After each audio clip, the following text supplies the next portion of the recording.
kayang pipili kapag ako na ang nagasikahin. Ito ang aking himig na pasok sa pandinig. Nagising aking dugo mula nang ikaw ay mag-ingay. Nakakasiguro ka ba na tira mo'y walang sablay? Hinahadlangan mo lamang at ako ay inaantala. Wag na wag ka magsisisi pag ako ang ginambala, dahil ako'y isang dukhang mahirap banggain. Bago mo ko pagplanuhan, dapat mo nang alamin na naig ko pa artista pag ako'y dinagsa, dahil sa tamang pag-atake ng sariling paksa. Di mo kayang pipili kapag ako na ang nagasikahin.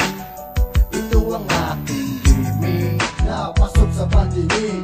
Di mo kayang pipili kapag ako na ang nagasikahin. Ito ang aking himig na pasok sa pandinig. Para kang isang manghang na bigla ang na-dislocate. Ika'y nagkusa na humatol sa iyo na terminate. Marami nang gumaya at sumubok sa aking trono. Hindi mo nakamit, ikaw pa ang siya nag-abono. Ikaw ang dahilan kung ba't ika'y napapahamak. Sa hangarin mong maging isang tanyag na humahawak ang mikropono. Di mo alam ito'y panganib, sa may nakapalibot ang peligro ay sumanib.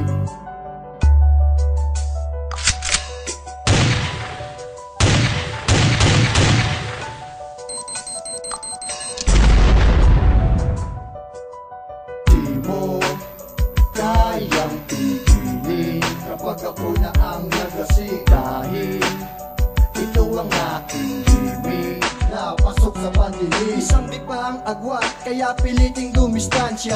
Huwag namang himasok kung kulang ka sa sustansya. Hindi gamay at huwag nang tangkain na banggain. At dito kayang buwagin kahit lakas pa'y doblehin. Ikaw ay mabubulol kapag ako ang siyang ginaya. Pero pag walang wala na ay sa akin kumumpona, dahil si Diosdado at Emilio Aguinaldo ay nagsamang utak, kinalabasan ay si Ganado. Di mo kayang pipili kapag ako na ang nagasikahin.